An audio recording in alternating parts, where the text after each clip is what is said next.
네. 오늘은 그 눈먼시계공 3장부터 4장까지 대충 그래도 훑어보는 느낌으로 4장까지 전부는 아니지만은 4장의 일부 태도라거나 4장에서 바라보는 도킨스의 철학적 혹은 생물학적인 태도라거나 가치관 그런 거에 대해서 아주 좀 간략하게 다룰 생각에 3장도 바이오모프를 이야기를 하는데 그게 제가 보기에는 그렇게까지 어렵게 설명을 할 필요가 느껴지지는 않는 부분이어서 바이오모프로 설명하기보다는 유전자 알고리즘이라거나 혹은 여타 딥러닝 요새 좀 딥러닝이라거나 뭐 퍼셉트론이라거나 인공지능 같은 그런 분야로 설명하는 게 조금 더 직관적일 것 같아서 일단은 많은 PPT를 준비했다기보다는 책을 간간히 좀 구절을 읽어가면서 없으신 분들은 그냥 지금 안 가지고 계신 분들은 혹시나 제가 뭐 읽어 드릴 테니까 차차 뭐 읽으시면 되고 진행하도록 하겠습니다. 일단 3장하고 4장 바이오모프의 나라 그리고 진화의 갈림길 4장 진화의 갈림길 이렇게 다루도록 할 텐데 일단 저번 시간을 복습할 겸 안정자 생존의 법칙, 안정자 생존의 원리에 대해서 간략하게만 이야기를 나누도록 할게요. 저번 시간에 대한 복습이기도 하면서 이기적 이기적 유전자에서도 다뤘던 그런 이야기를 잠깐 좀 꺼내서 좀 빌려 써서 여기에 대해서 좀 설명을 하려고 합니다. 네. 안정자 생존은 여기 형광펜이 안정자 생존은 세상에 존재하는 거의 모든 것들은 대부분 안정적인 구조를 이룬 상태로 존재한다고 이야기를 하는 게 안정자 생존 법칙이라고 이야기를 할 수 있겠습니다. 그러니까 예를 들어서 기누거품은 구형이 되는 성질이 있다는 것과 이래 구형일 때에야 안정적인 성질을 가지고 있다는 특성과 그리고 소금의 결정은 입방체로 있을 때 안정적으로 존재할 수 있다. 입방체가 아니면 불안정하기 때문에 존재하지 못하고 쉽게 해체가 되는 그런 특성을 가지고 있다. 그리고 헤모글로빈도 여타 아미노산의 조합으로 구성되어 있고, 그리고 뭐 그런 식의 헤모글로빈의 특수한 구조를 이루어야만 안정자 생존이 될 수 있다. 그러니까 불안정하지 않고 안정적으로 해체되지 않은 상태에서 존재할 수 있다. 라는 게 안정자 생존의 법칙이죠.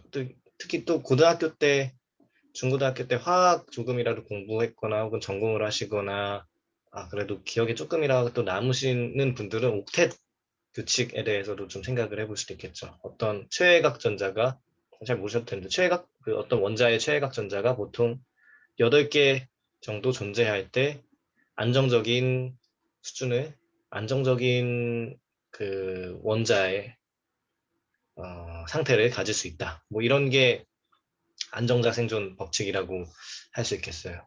아직 생물이라는 걸 이야기하지 않더라도 모든 것들은 대부분 이렇게 안정적인 구조를 이루어야만 불안정하지는 않으면서 해체되기 쉬운 그런 상태면 진작에 없어졌거나 어떠한 상태로 뭉쳐져서 하나의 혼합물이라거나 뭐 원자라거나 그런 상태를 이루지조차도 못하겠죠. 그렇기 때문에 안정한 것만 위주로 이렇게 존재를 할 수 있다라는 게 생물학뿐만 아니라 자연계의 모든 생물 생태계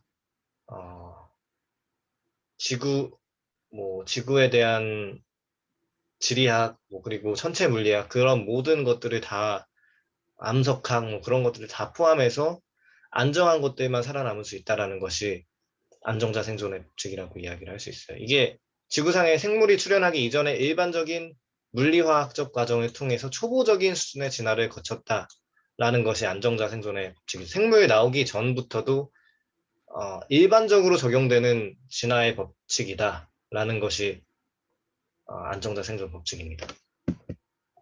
그래서 저번 주에도 이야기했던 거지만 그렇지만 어, 도킨스는 이런 물리화학적인 층위의 원리를 생물에게 동일하게 대입해서 설명하기에는 매우 힘들다고 이야기를 합니다. 그러니까 그렇다고 해서 설명의 근본적인 원리가 완전히 달라지는 것이냐? 그건 아니고 너무나 이게 똑같이 물리학적으로 구성된 것이 내 몸이고 토끼라는 생명의 몸도 물리학적인 원자들로 구성된 몸이고 인공지능도 똑같은 원자로 구성된 몸이라고 해야 될까? 아무튼 그런 구성체고 저도 그렇고 뭐 가족들도 다 그렇고 세상의 동물들, 식물들이 다 똑같은 원자들로 구성되어 있는데 너무나 그 복잡성에 저번에도 이야기했던 복잡도의 체계가 확연히 다르기 때문에 그래서 물리화학적인 설명만으로는 그 복잡성을 설명하기엔 좀 너무나 복잡하다. 그래서 생물학, 특히 다윈의 진화생물학이 등장해야 될 타이밍이다 라고 저번에 이야기를 한 바가 있었습니다. 그래서 안정자 생존의 법칙을 그대로 그냥 밀고 들어와서 그대로 일관적으로 밀려 들어와서 진화생물학에다가 안정자 생존의 법칙을 적용해서 최적자 생존의 법칙, 적자 생존의 원리라는 식으로 이 법칙을 특수하게 생물학에 적용을 한 게 다윈 진화생물학의 적자 생존이라고 보시면 되겠습니다. 그러니까 예를 들어서 뭐 행성이 타원 궤도로 돌아야 된다라는 것도 적자 생존의 안정자 생존의 법칙을 통해서 타원 궤도가 아닌 것들은 그냥 금방 궤도를 벗어나거나 그 인력의 틀에서 그 태양이라거나 여타 지구라거나 혹은 여러 행성의 위성들이라거나 그러한 인력에 끌어당기지 못했던 그런 애들은 진작에 밀려났기 때문에 우리가 그냥 결과적으로 보기에는 그냥 마치 다 그냥 타원형으로 두는 그런 행성들만 원래부터 존재했었던 것처럼 원래부터 타원형 궤도로 돌고 그리고 그 행성들은 다 둥그스름하고 위성들이라거나 다 둥그스름한 상태로 이렇게 원래부터 그렇게 있었던 상태처럼 보여지지만 그냥 그렇지 못했던 것들은 다 배제되거나 이 행성의 궤도, 위성의 궤도에 존재하지 못했던 상태가 되기 때문에 자연스럽게 그 궤도를 도는 애들만 자연 선택이 된 거라고 할 수 있겠죠. 이것도 그냥 생물학에서만 자연 선택이 해당된다라고 말을 할 수 있는 게 아니라 이 행성 천체 물리학, 심지어 천체 물리학의 관점에서도 심지어 자연 선택이 관여된다고 이야기를 할 수 있겠어요. 그러니까 이런 거죠. 아주 쉽게 말해서 우리가 인간적인 관점에서 이야기를 하면 사회적인 관점에서 아주 그냥 쉽게 하는 말로 성공한 사람들의 자기계발서 같은 거 보면은 정말 어, 저렇게 하면 잘 살겠구나 뭐 이런 식으로 생각을 하지만 다 그냥 각자 그 당시의 환경에 맞춰서 그때그때 그 시대나 그 장소나 그 공간 분위기 문화에 따라서 잘 적응해서 적합하게 살았던 사람들 이야기만 그냥 살아남았던 거지 어, 마치 그 똑같은 방식으로 해서 똑같거나 거의 비슷하게 했는데 어떤 결정적인 부분에서 약간 모자르거나 이랬던 사람들도 분명 있었을 건데 그 사람들은 성공하지 못했으니까 이야기를 못 남긴 거고 나머지 그 자기계발서에 많이 남긴 사람들은 뭐 이야기를 남긴 거고 뭐 성공한 사람들 이야기를 생각해 보면 조금 쉽죠. 이것도 일종의 미임의 자연 선택이라고도 자연 선택까지 밈의 뭐 안정자 생존의 법칙이 적용된 거라고 볼 수도 있겠죠. 그래서 유전자 알고리즘이라고 저는 그 여기에 나온 바이오모프 3장의 바이오모프 같은 게 설명 방식으로 나와 있는데 그거보다는 훨씬 이 유전자 알고리즘으로 설명을 하는 게 좋을 것 같다는 생각이 들어서 이거를 잠깐 보여드리도록 하겠습니다.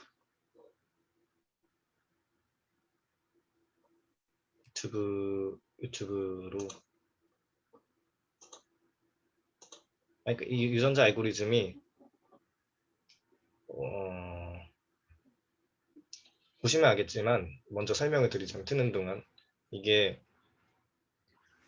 되게 랜덤한 방식으로 다 그냥 그네를 탈 수 있는지 적합한지 아닌지 그런 유전자들이 랜덤하게 그냥 40명들이 다 설정되어 있어요. 근데 그 중에서 그네를 좀 적당히 탈 것 같은 적당히 그네도 좀 다 못하는데 일단 처음에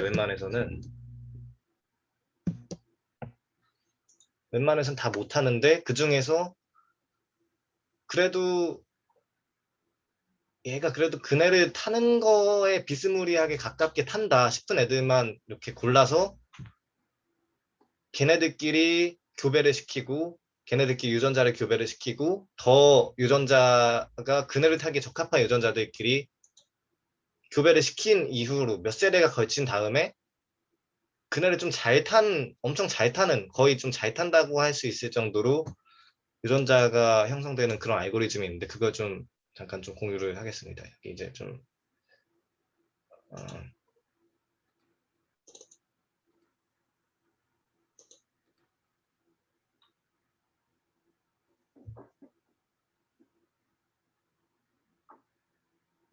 이거 보이시죠? 보이시면은 채팅 해주시면 감사하겠습니다. 안 보이면 채팅 해주셔도.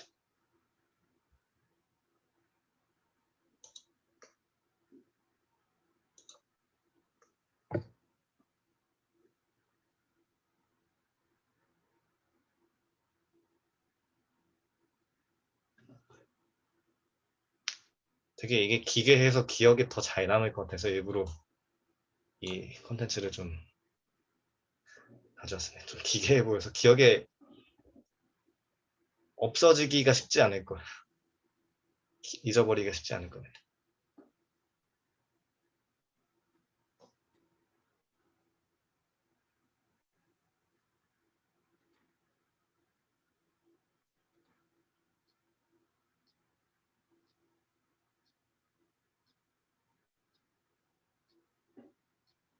이렇게 각 구간마다 이렇게 앉거나 서거나 그런 프로그래밍을 설정해 둔 건데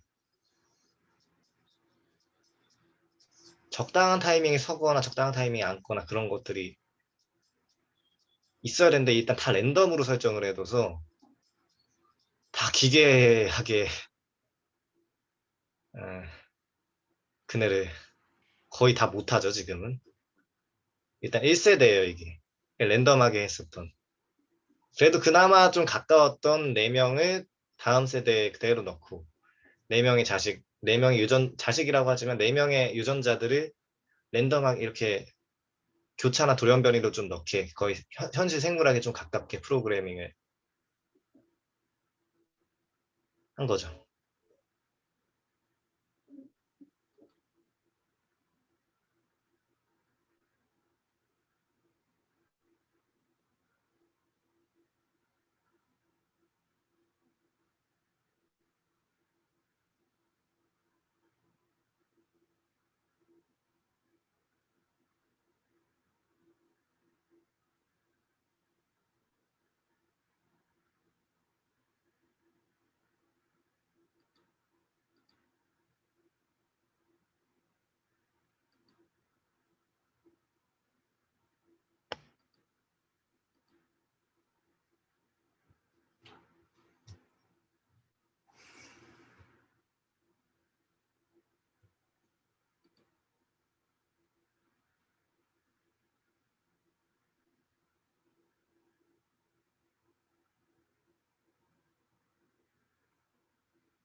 네, 이게 되게 기괴하게 생겨가지고 잊어버리기가 쉽지 않을 거예요. 그래서 좀 더 가지고 온 게 크고 다시 좀 이런 거를 좀 다시 좀 적당히 설명을 하자면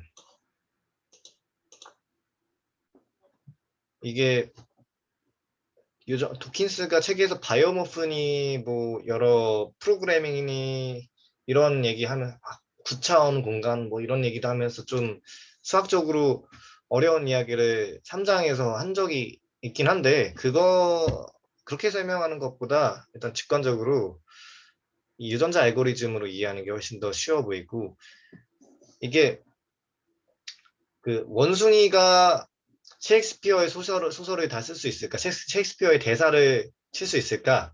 셰익스피어의 소설을 좀 치게 되는 확률이 얼마나 될까? 뭐 이러면서 뭐 그럴 확률이 얼마 되지 않게 거의 뭐 천문학적인 확률로 될 수 없기 때문에 진화론은 틀렸고 진화생물학은 틀렸다. 마치 그러한 확률처럼 물질에서 생물이 되는 것은 그리고 생물에서 인간이 원초적인 생물에서 인간이 되는 거 그 정도로 천문학적인 확률은 낮기 때문에 진화 생물학은 틀렸다. 뭐 이런 식으로 어, 억지를 부리는 진화 생물학 반대자들한테 이런 이야기를 하는 거죠. 어, 너네들이 생각하는 거는 1단계 자연 선택밖에 안 되지. 그렇지만 보통 생물학에서 이야기하는 진화 생물학에서 이야기하는 자연 선택은 생물에게 보통 적용되는 자연 선택이 2단계 혹은 그 이상의 누적 자연 선택이다라고 이야기를 하는 거죠. 얘네 유전자 알고리즘 하는 것만 보더라도 그냥 처음엔 랜덤이었지만 물론 이게 완전히 무작위가 아니에요. 완전히 자연 선택이라는 게 마치 그냥 뭐 돌연변이가 생기고 뭐 교차가 일어나고 그걸 통해서 갑자기 뭐 다른 새로운 종이 나오고 갑자기 뭐 인간이라는 종이 태어나고 뭐 이런 것처럼 묘사하는 악의적으로 그렇게 묘사하는 사람들이 있지만 그런 게 아니라 처음엔 랜덤이었지만 물론 그 중에서 그 생존에 적합한 애들이 분명 살아남고 걔네들끼리 교배를 하고 그 후에 자손을 낳겠죠. 그럼 그 이후의 세대들은 완전 또 생판에서 그냥 다시 랜덤으로 가는 게 아니라 그 이후에 좀 발전된 상태에서 여기서 발전된 상태라 함은 생명체가 환경에 살아남기에 적합할 그런 발전된 상태이다라고 이야기를 하는 거예요. 그 이후부터는 또 완전 그냥 생자에서 시작하는 게 아니라 그 이후에 발전된 상태에서 그 형질이 누적된 상태에서 시작을 하는 것이기 때문에 아이템을 갖고 또 거기서 또 진보를 하는 거죠. 뭐 진보라고 하면 좀 진화랑 오해가 될 수 있겠지만 진화가 되는 거죠. 그 이후에서. 여기서도 그게 어떤 거냐면은 여기 유전자 알고리즘에서 여기서 말씀했다시피 가장 흔드는 폭이 컸던 4명은 그대로 다음 세대에 넣은 거죠. 처음 세대에서 가장 흔드는 폭이 컸던 4명. 그날에 조금 좀 타는 것 같다. 타는 거에 좀 가까워 보인다 싶은 4명은 다음 세대에 넣어서 그대로 이제 걔네들끼리 교배를 시킨 다음에 그 형질이 다음에 누적이 되는 거죠. 이제는 적어도 이전 세대보다 나은 상태에서 그것이 그 진화가 유전자 알고리즘이 계속 진행되는 것이기 때문에 그게 더 가속되는 거라고 볼 수 있겠습니다. 이게 완전 생자에서 시작된다고 하면은 우리가 진화해서 여기까지 올 수 있는 그 확률을 좀 시간적으로 보면 우주의 나이 137억 년보다 훨씬 더한 시간을 거쳐야 훨씬 몇십 배, 몇백 배가 더하는 시간을 몇 영거, 몇 겁을 거쳐야 뭐 인도식으로 표현하는 그래야 우리 여기까지 올 수 있을 텐데 1단계 자연 선택만 거쳤다고 가정을 하면 근데 2단계, 3단계 계속 이 누적 자연 선택이 된다고 보면은 전혀 그렇지가 않은 거죠. 그래서 이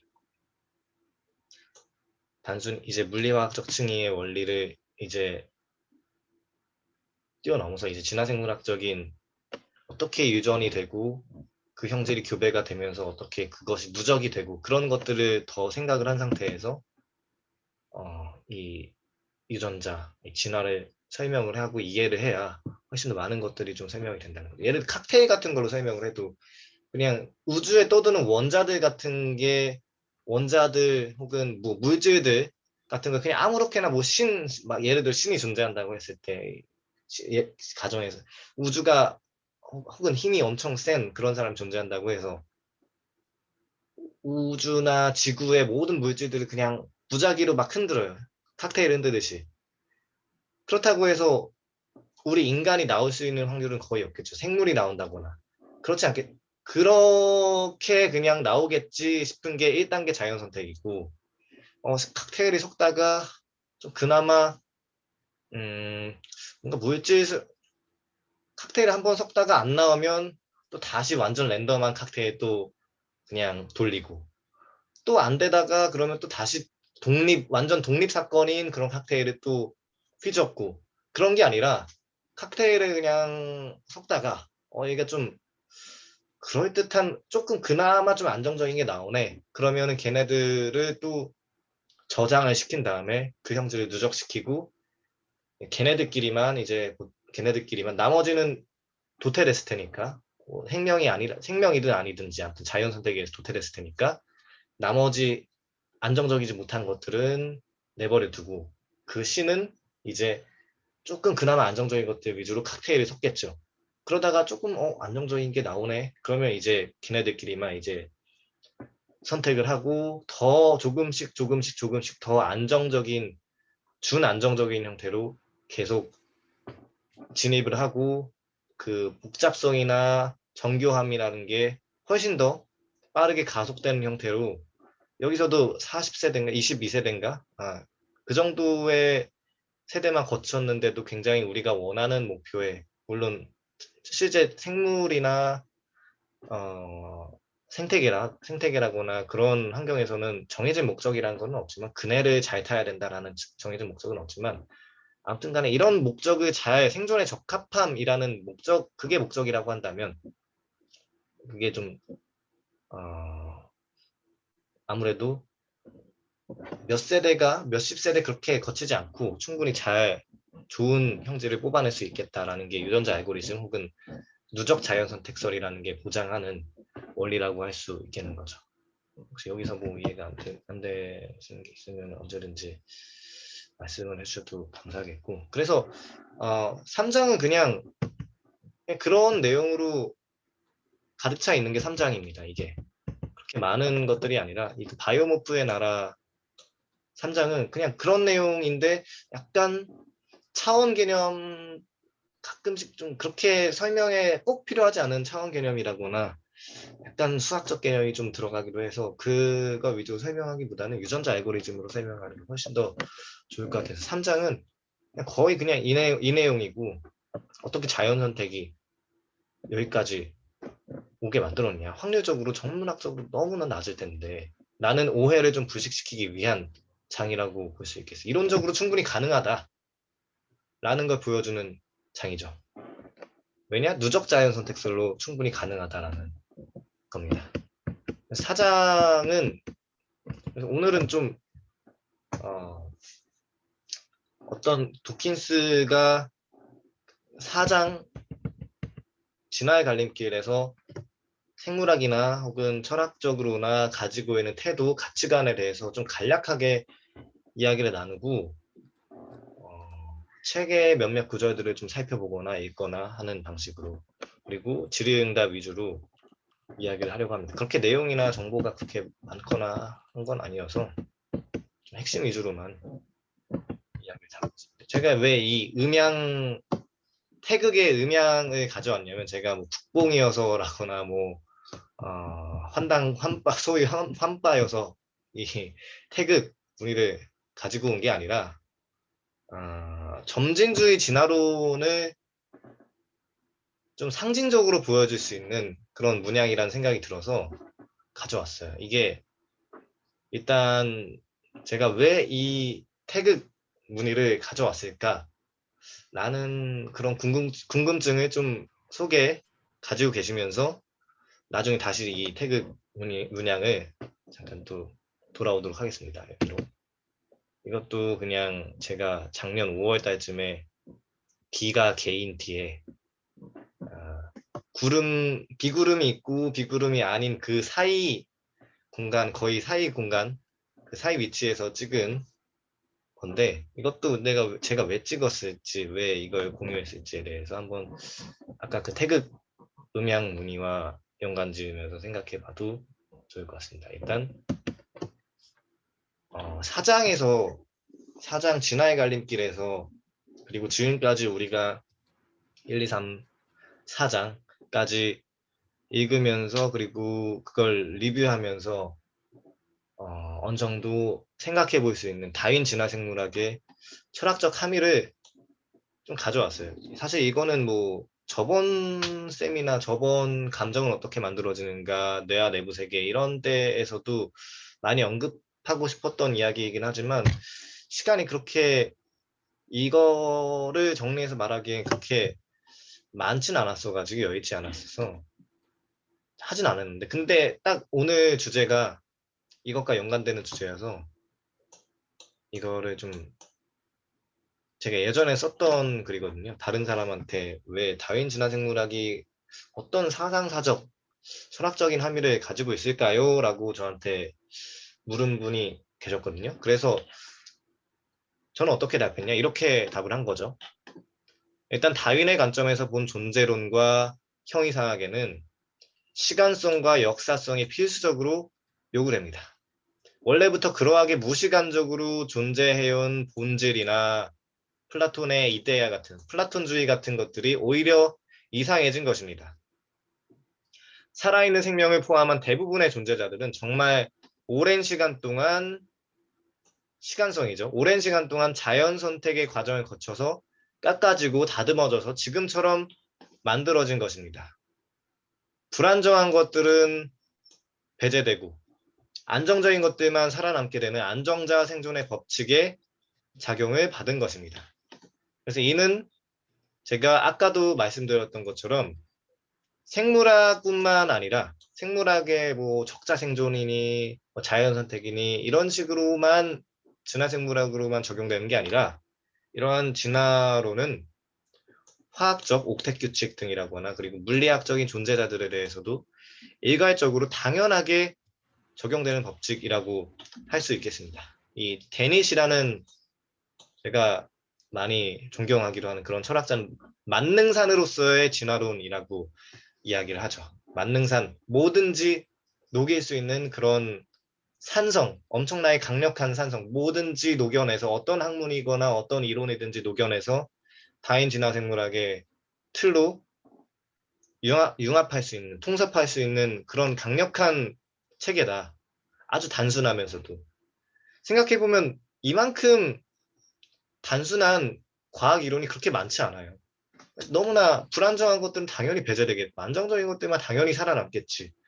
이런 안정자 생존의 법칙이 너무나 당연한데 사람들은 쉽게 이 생물에 대해서 적용하기가 여러 가지 뭐 종교적이라거나 뭐 철학적인 이유라거나 맞듣지 않았던 것 같아요. 그리고 그러한 도킨스가 책 내내 계속 말하는 거지만 우리 인간은 그만큼 오래 살지 못하기 때문에, 못하는 존재이기 때문에 막 지질학적인 시간을 살 수 있으면 이 주장이 우리가 어떠한 물고기에서 우리 인간까지 왔다는 주장이 어느 정도 납득이 될 텐데 그 변화의 과정을 쉽게 눈치채기 힘들고 깨닫기가 너무나 어렵기 때문에 그래서 우리가 진화에 굉장히 원리적으로는 굉장히 간단하면서도 가성비 높다고 해야 될까?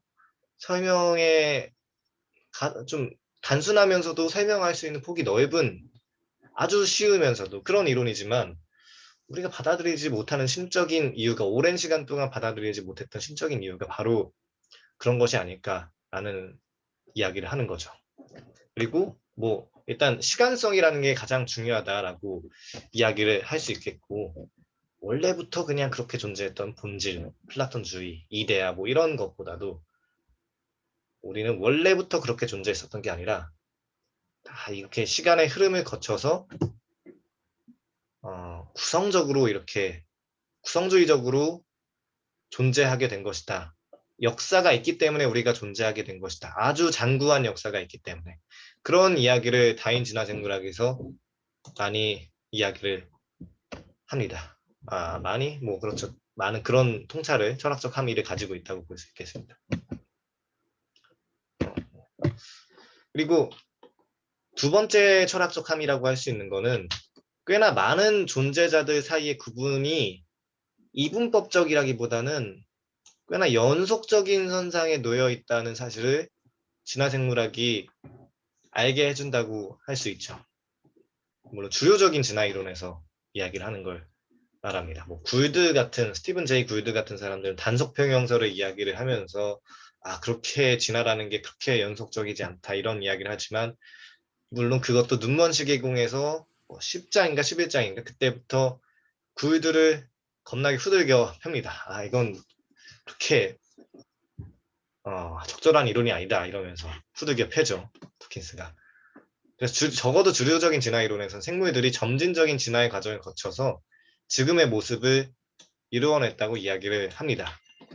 예를 들어서 A라는 종에서 B라는 종으로 종이라는 얘기를 좀 엄밀하게는 또 쓰기도 좀 그렇긴 하지만 원래 있는 그런 종이 아니라 원래부터 있었던 그런 종이라기보다는 일단 임의로 일단 A라는 종, B라는 종 일단 이야기를 할게요. A라는 종에서 B라는 종으로 도약하면 변하는 것이 아니라 갑자기 도약하면 변한 게 아니라 서서히 A 다시 A 2 다시 A 3 다시 서서히 점점 B B3 다시 B2 다시 B 다시 B 뭐 이런 식으로 점진적인 종의 변화가 일어나게 됐다는 거죠. 마치 우리의 눈 같은 거 아주 정교한 방식으로 이루어져 있죠. 우리의 눈이라는 게 우리가 근데 그 정교하게 마치 신이라는 설계자가 존재하지 않으면 존재하기 힘들 것 같은 그런 눈이라는 게 아주 점진적으로 눈 아닌 것 그렇게까지 정교하지 않은 눈 이런 상태에서 점점 정교한 눈, 점점 밝기를 잘 깨닫는 눈, 형태를 잘 깨닫는 그런 상태, 조금씩 유전자의 누적을 통해서 점진적인 종의 변화가 일어났다는 이야기를 하는 겁니다. 뭐 어떤 특정한 복잡한 기관에 대해서도 이런 이야기를 하는 거고 어떤 종의 변화, 종의 분화에 대해서도 이런 이야기를 할 수 있겠고 일단 틱탈릭 같은 중간종 같은 것도 많이 발견이 됐고 이러한 것들이 점진주의 가설을 어느 정도 입증해 준 게 크죠. 최근에는 작년이요. 작년에 알과 새끼를 동시에 낳는 진화 중인 파충류도 발견되기도 했습니다. 어디 사막 정확히 기억이 안 나는데 그거 논문 궁금하신 분들은 그 논문 링크를 제가 공유해 드리겠습니다. 논문 초록이 있습니다.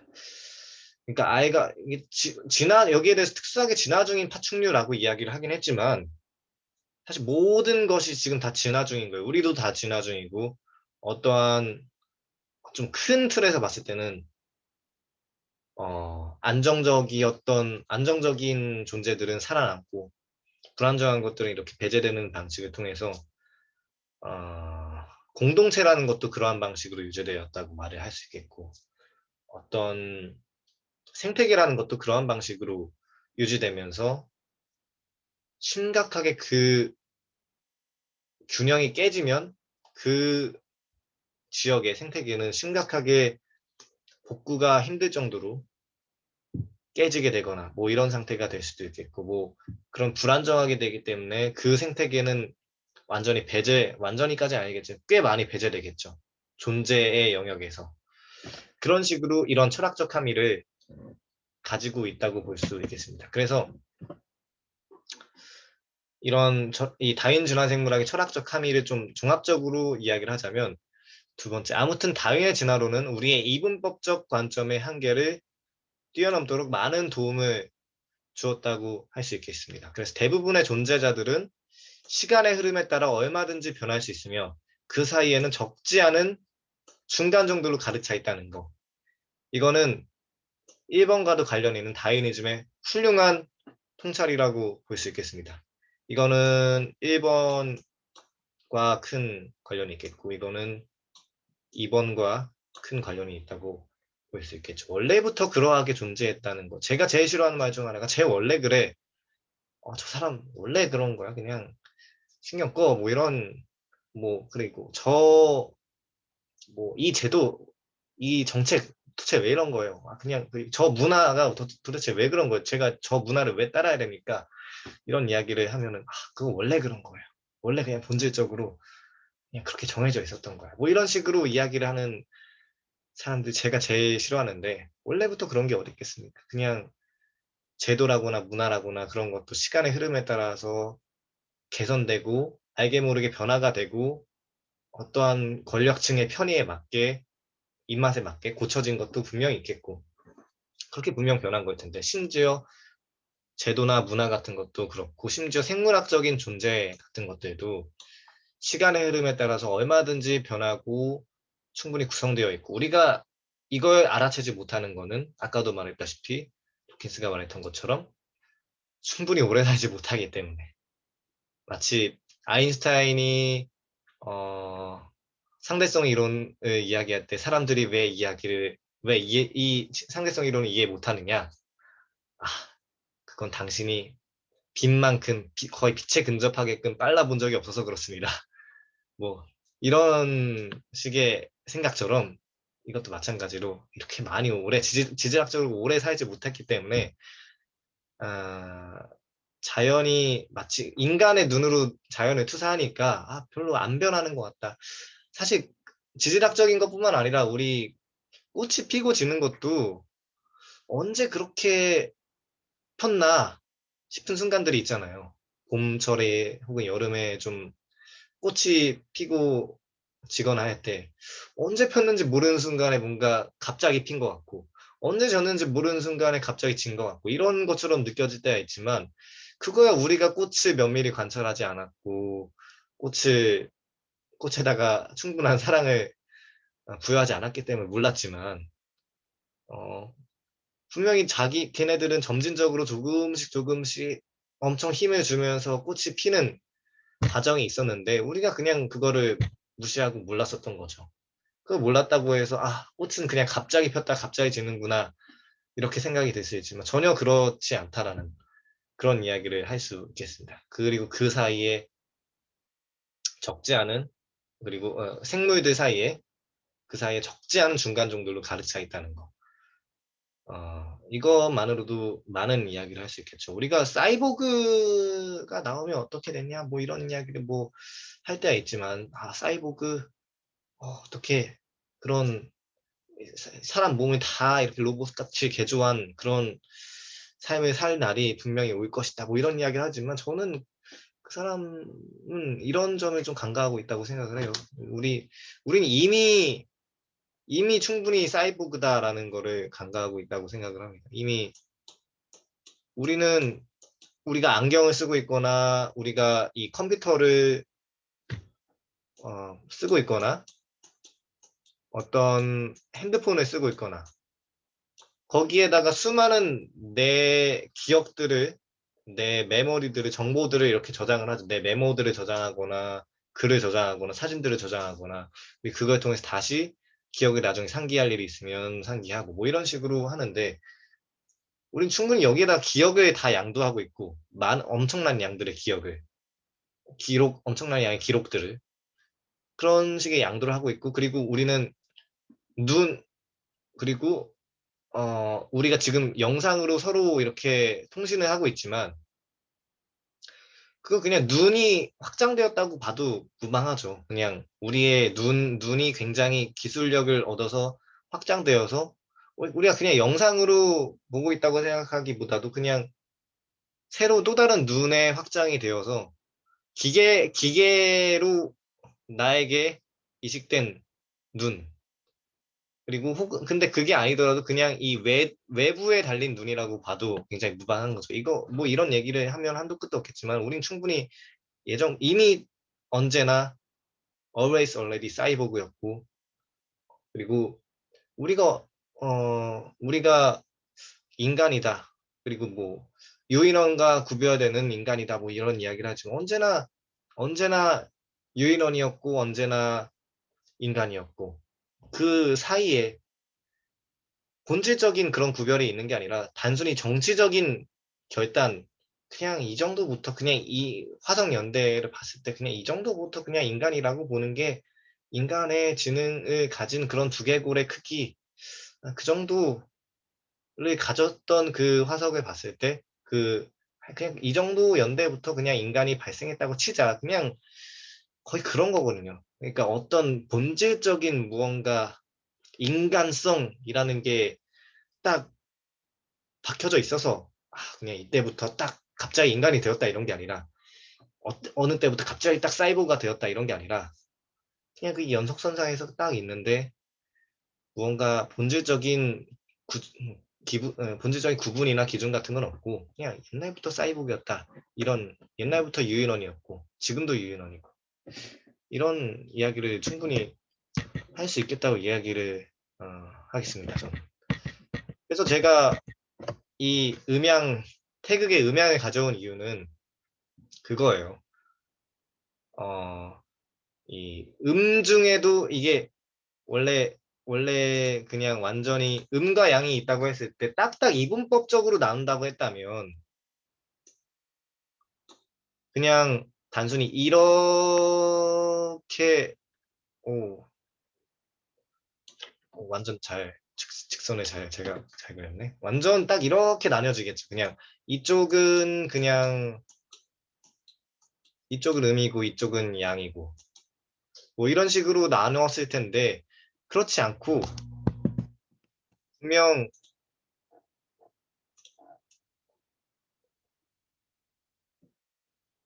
사이 공간이 분명히 있잖아요. 여기에서 말하는 어, 분명히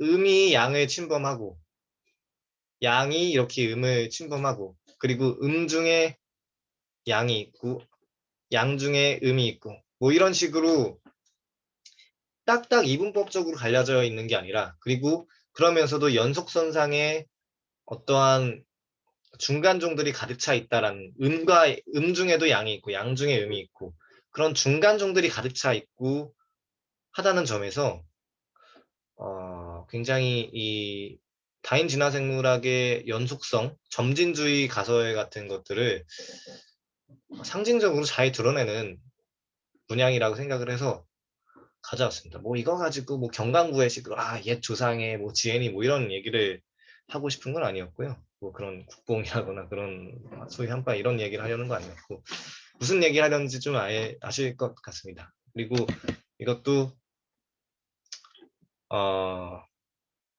그거예요. 그냥 제가 그냥 찍은 거여서 뭐 이게 잘 느껴지진 않을 수 있겠는데 이게 예를 들어서 그냥 제가 그냥 찍었을 때 비가 오는 그 공간하고 비가 오지 않는 공간하고 약간 그 사이 공간에 있었던 거예요. 비가 내렸다가 안 내렸다가 이러더라고요. 작년 올해 이 공간에 있었을 때.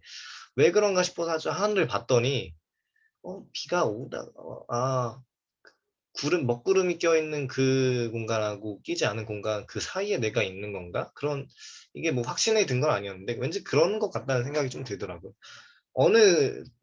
조금만 걸어가서 보면 여긴 좀 비가 조금 찔끔찔끔 내리고 어느 쪽은 그냥 비가 안 내리고 거기 좀 더 밝고 뭐 그런 느낌이 좀 들어서 그 사이에 위치에 있는 내가 사이 존재가 되었구나. 그 중에 양 중에 음처럼 그런 중간종 이런 거 보면서 작년에 산책을 하다가 비 개인 다음에 산책을 했는데 내가 지금까지 배운 다윈 진화생물학의 통찰이 좀 일단 그냥 좀 상징적으로 좀 느껴지는 때여서 이 사진을 좀 찍었어요. 이 광경을. 종교적인 종교적인 것도 그렇고 생물학적인 것도 그렇고 자연적인 것도 그렇고 대부분 연속적인 것들이 많은데 제도적인 것들, 우리가 인간이 만든 인위적인 제도 같은 거, 문화 같은 것들도 연속적인 것들이 많은데 우리 그것들을 그 사이에 있는 중간종들을 남성 아니면 여성 혹은 그런 식으로 전형적인 그런 것들만 바라보지 양극단에 있는 그 사이에 있는 간성이라거나 트랜스젠더라거나 그러한 존재들에 대해서 너무 간과하거나 무시하거나 했었던 건 아니었는지 좀 생각해 볼 만해서 가져왔고요.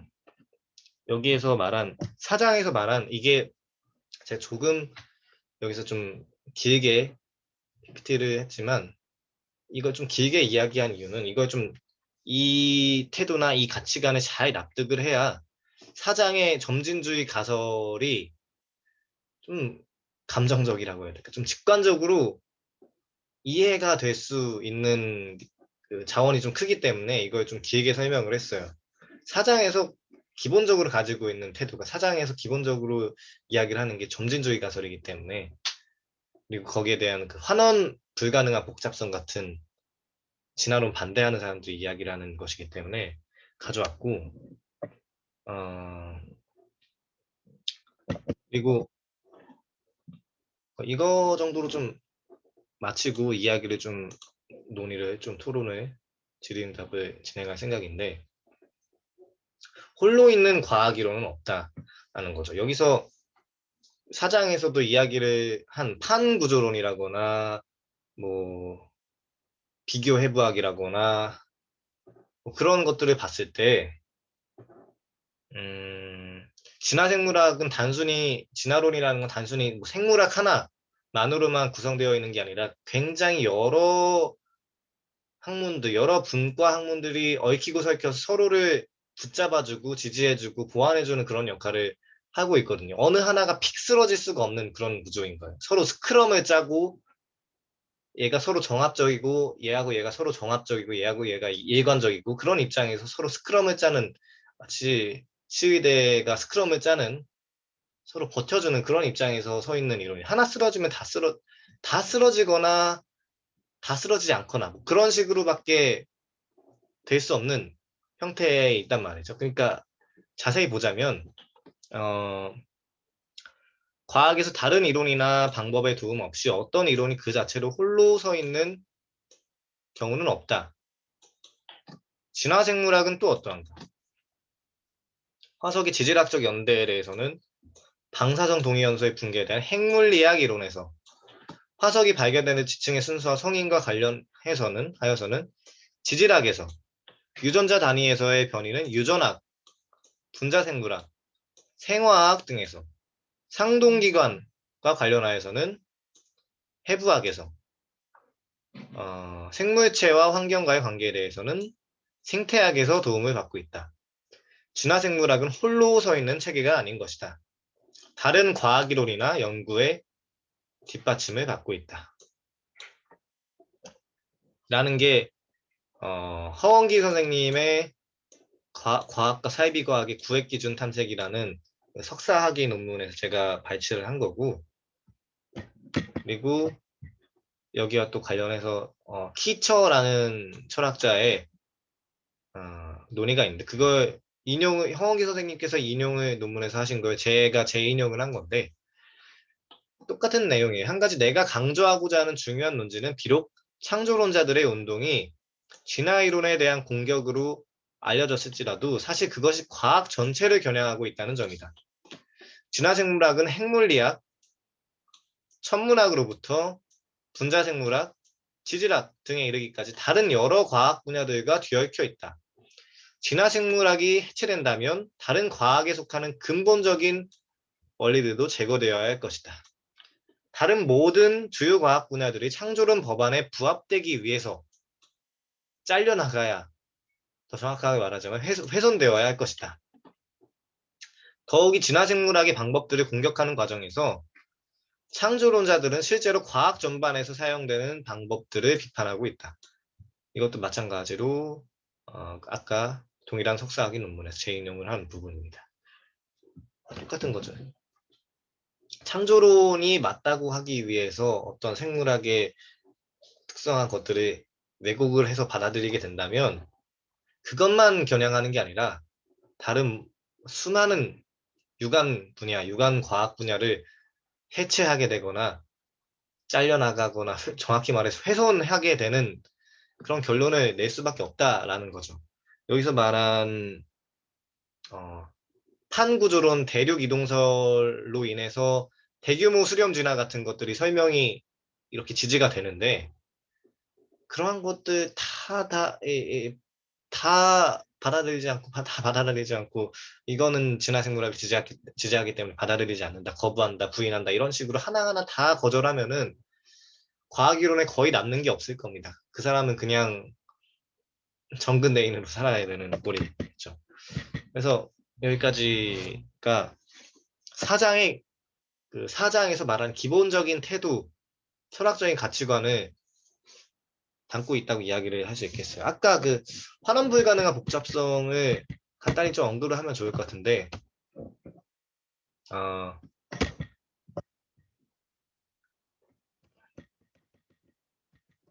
그 다인진화 생물의 철학적 함의 두 번째를 이야기를 할 때 점진적인 진화의 과정을 강조를 했잖아요. 생물들이 점진적인 진화의 과정이 통해서 지금의 모습을 이루었다. 단속평형설처럼 갑자기 딱 도약을 한 게 아니라 도약하면 변한 것이 아니라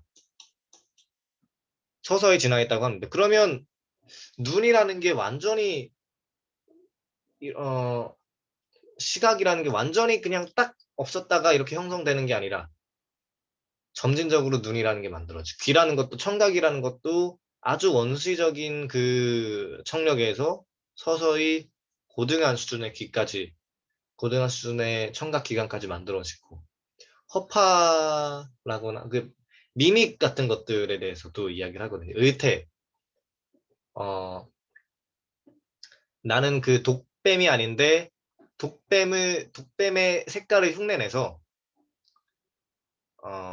마치 내가 독이 있는 것처럼 천적한 때 느끼게 해서 날 잡아먹지 않게 만드는 그런 의태, 미믹, 흉내 과정 같은 것들도 서서히 이렇게 진화하게 된 것이다.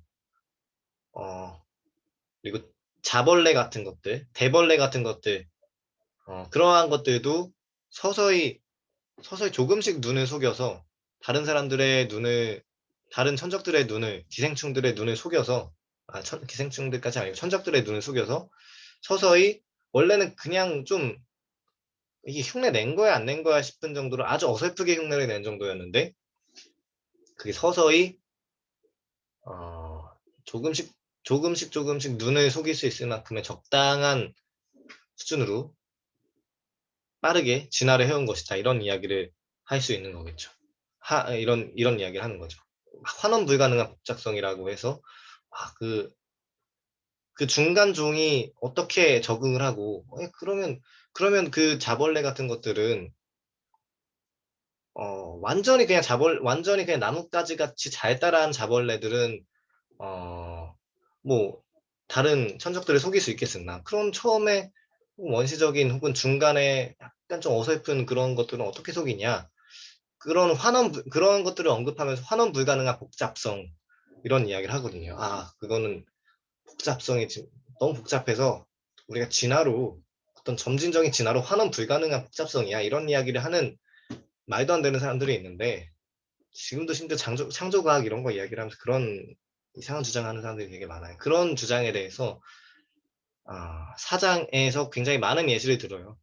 그런 예시는 다음 시간에 이야기를 하도록 하고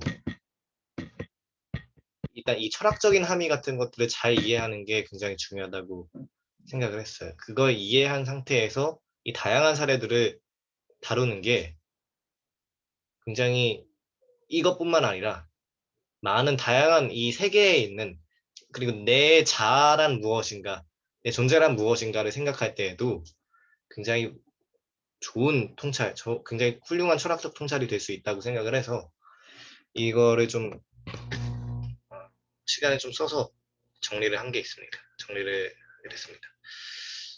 아무튼 여기까지 3장은 유전자 알고리즘을 통해서 간단하게 설명을 마쳤고 4장에 대해서는 기본적인 도킨스의 태도라거나 철학적 태도라거나 가치관 그거에 대해서 간단히 어느 정도 좀 납득이 될 수 있게 설명을 하면서 이번 발제는 여기서 마치도록 하겠습니다. 나머지는 질의응답이나 토론에서 이야기를 많이 나누는 걸로 하면 좋겠습니다.